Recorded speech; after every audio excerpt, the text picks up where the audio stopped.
ഇന്നൊരു വർക്കുള്ള ദിവസമാണ്. എറണാകുളത്ത് എത്തണം. അപ്പോൾ 2 ദിവസത്തെ അടുപ്പിച്ചുള്ള വർക്ക് കഴിഞ്ഞിട്ട് പെട്ടെന്നൊരു പോക്കാണ്.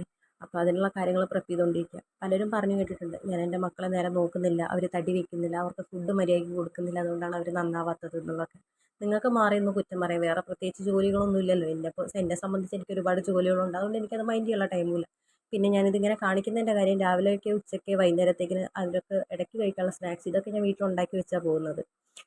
പുറത്തുനിന്ന് മെയ്ഡൊന്നുമില്ല. പിന്നെ ഞാനില്ലാത്തപ്പോൾ ആര് നോക്കും? എനിക്കൊരു ഹസ്ബൻഡുണ്ട്, അല്ലെങ്കിൽ എൻ്റെ വീട്ടുകാരുണ്ട്, അവർ നോക്കും. ഇതിനെക്കുറിച്ച് നിങ്ങൾ ആരും വറീഡ് ആവണ്ട, ബോതേർഡ് ആവണ്ട. അതിനെല്ലാം ആളുകൾ വേറെ ഉണ്ട് കേട്ടോ. പിന്നെ ഞാൻ ഒരു അച്ഛനും അമ്മയും ആയി കഴിഞ്ഞ് കഴിഞ്ഞാൽ സ്വന്തം മക്കളുടെ കാര്യം നോക്കാതെ ഒരിക്കലും അവർ സ്വന്തം കാര്യം നോക്കത്തില്ല. അങ്ങനെയുള്ള ഒരു അച്ഛനും അമ്മയല്ല. ഞങ്ങൾ രണ്ടുപേരും അങ്ങനെയുള്ള ആളുകളാണ്. കാര്യം ഞാനില്ലെങ്കിൽ ഏട്ടൻ നിൽക്കും, ഏട്ടനില്ലെങ്കിൽ ഞാൻ നിൽക്കും. അതാണ് ഞങ്ങളുടെ കമ്മിറ്റ്മെൻറ്റ്സ്. പിന്നെ ഇത്രയും ദൂരം ചിലപ്പോൾ എനിക്ക് രാത്രി ഒന്നും ഉറങ്ങാൻ ടൈം കിട്ടാറില്ല. നമുക്ക് വേണ്ട പ്രൊഡക്റ്റ് വാങ്ങിക്കാൻ വേണ്ടി പോകും. അതിനുശേഷം നമ്മൾ രാത്രി ഒത്തിരി ലേറ്റ് ആകും എത്താൻ.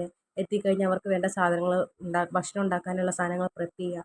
ഇതൊക്കെ കഴിഞ്ഞിട്ട് കിടന്നുറങ്ങാനുള്ള സമയം കൂടെ കാണില്ല. പിറ്റേ ദിവസം രാവിലെ 6 മണിയുടെ വണ്ടിക്ക് പോകണം. ഇതൊക്കെ ചെയ്തുകൊണ്ടാണ് ഒരാൾ പോകുന്നത്.